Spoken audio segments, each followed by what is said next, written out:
Solving quadratic equations by completing the square. Let's take a look at a tile representation of the expression x squared plus 8x. So we have one x squared tile plus 8x tiles. To arrange these tiles as closely to a square as possible, right now I just have it in one long rectangle.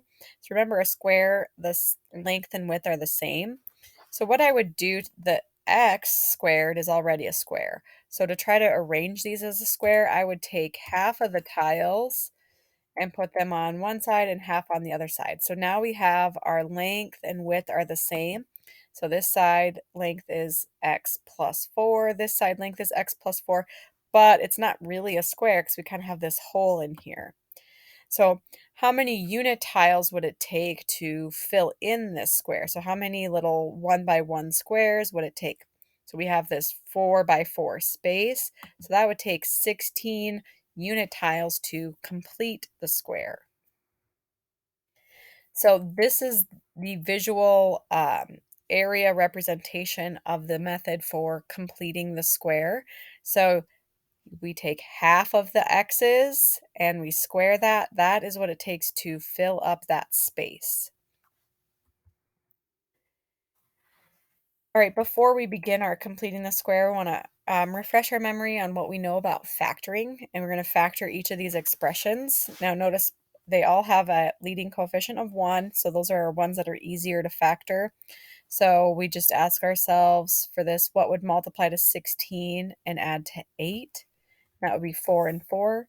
So this factors into x plus 4, x plus 4. So if you notice, these two binomials are exactly the same. So for shorthand, we could write that as x plus 4 squared.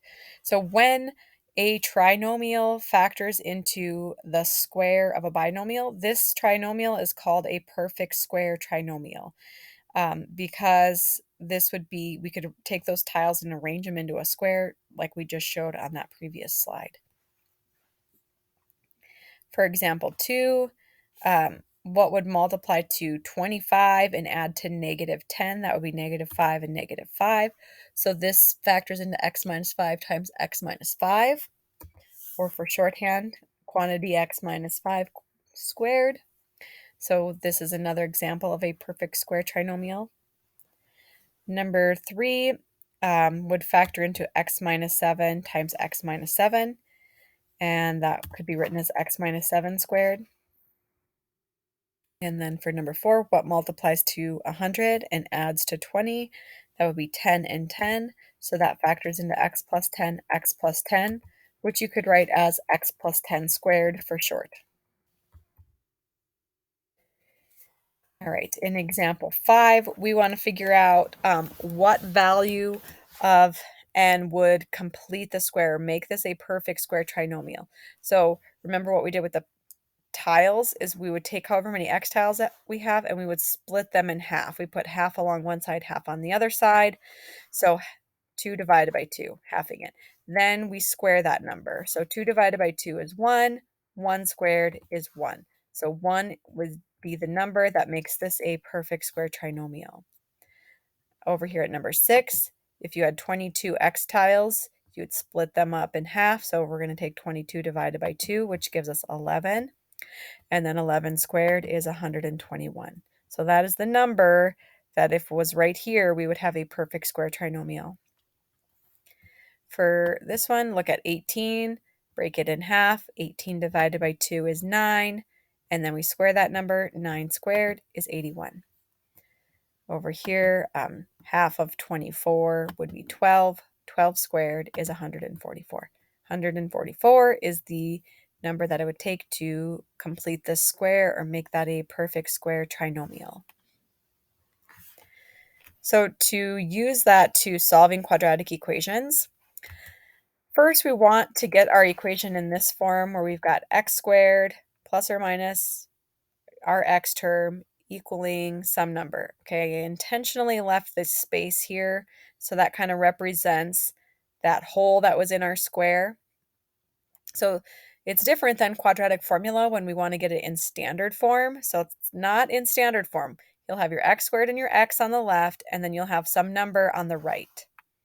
Then you do the completing the square. That's where we take half, however many x's you have, half that, and then square that.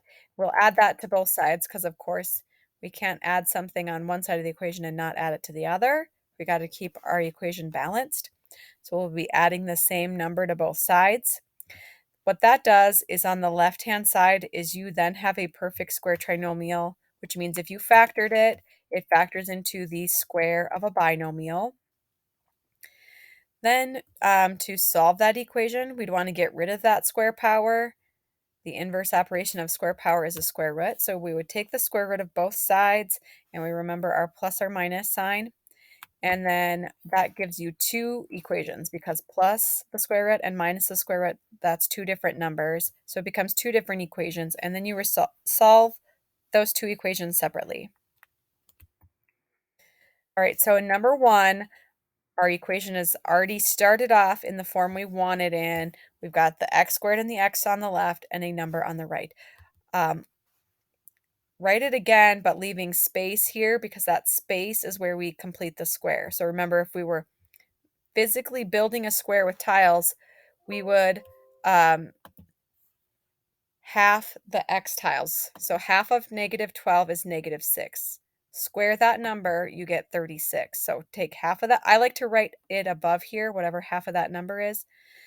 And then squaring that, I get 36. We add that to both sides. So then that means we created a perfect square trinomial here on the left. So then I can write that as x minus 6 squared. So whatever number you write up here, that is the number that will go in your binomial factor. Next, take the square root of both sides. So we get x minus 6 equals +1, x minus 6 equals -1, and then solve that equation for x. So I would add 6 to both sides, and 1 plus 6 gives us 7. Adding 6 to both sides with your second equation, -1 plus 6 gives us 5.